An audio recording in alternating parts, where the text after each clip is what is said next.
there. All right, we're having fun with 4 chords now. We have this C major 7 chord, this D minor 7 chord, E minor 7, followed by F major 7. These 4 chords, we're having fun with them. We're using the upper 3 chord tones of each. We're duplicating those 3 chord tones here with the right hand, an octave higher, and also using these tones in different ranges of the piano keyboard, right? We're using the neighbor tones as well.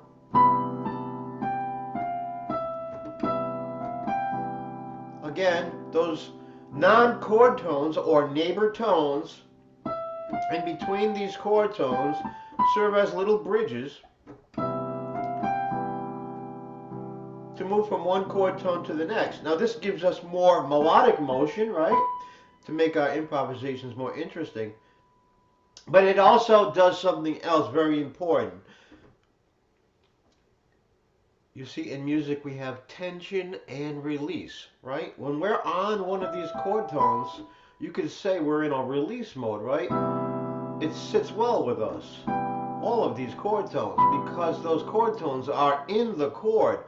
However, these non-chord tones in between are not. And they can sound a little harsh sometimes on their own. However, that harshness in the midst of these chord tones creates that tension. And when we're moving to those chord tones, we get the release, right? Yeah.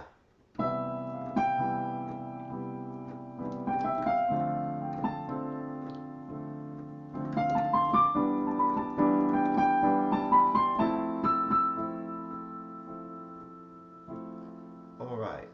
By the way, those non-chord tones, you may have noticed, they can be used as little grace notes, right? Resolving to those chord tones.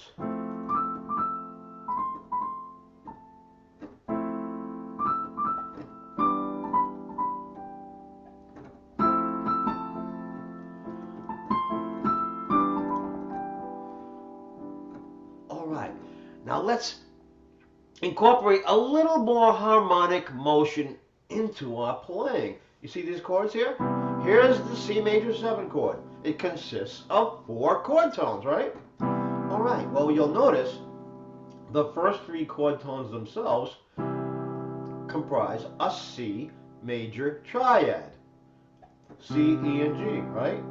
Well, the second, we could say the second set of 3 chord tones within this C major 7 creates another triad. It looks like an E minor triad. However, in the context, we're playing a C major 7 chord. So here we have a simple C major. When we do this, we're adding the 7. You see, we've got that sustain pedal down. Now listen. Keeping the pedal down, you see it completes the chord, and it adds more motion to our playing. More harmonic motion here. Let's take the next chord. Here it is, D minor 7. Contained within the first 3 chord tones, we have the D minor. All right. The second set of 3 chord tones, it includes that 7, right? E minor. Let's do it again right here.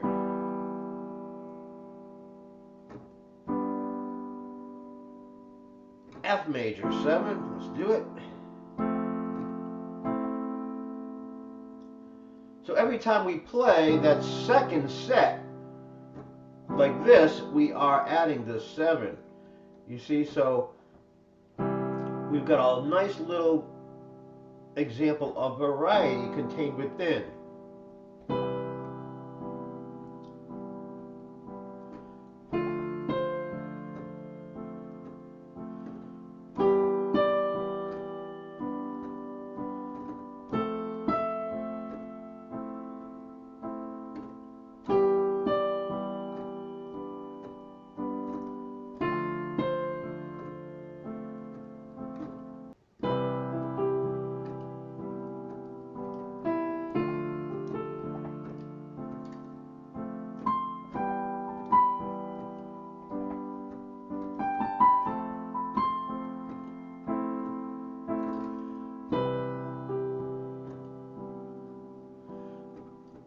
one point I'd like to make here, with that sustain pedal down, we gain the advantage of the first chord still ringing on. When we move here, we include that 7. So with the sustain pedal down, we actually get all of this, right?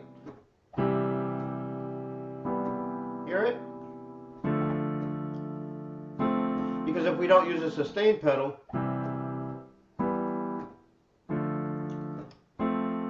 okay, we separate things. Put that pedal down, you get some added richness to your playing.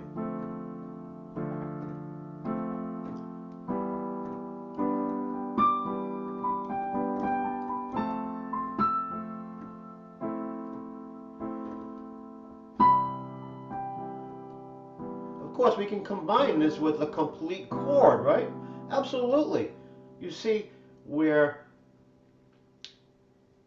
adding one tool after another to that piano playing toolbox of yours, and you'll pick and choose what you like to use. Hey, that rhymed.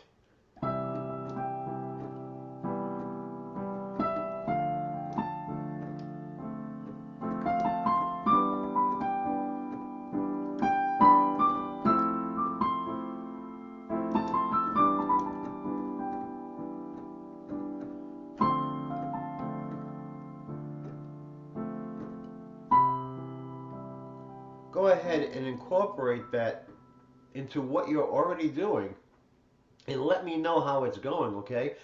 And as you face certain challenges while you take yourself through this series, share them with me. It would be my personal pleasure, it would be my privilege to help you along your journey. We'll see you next time.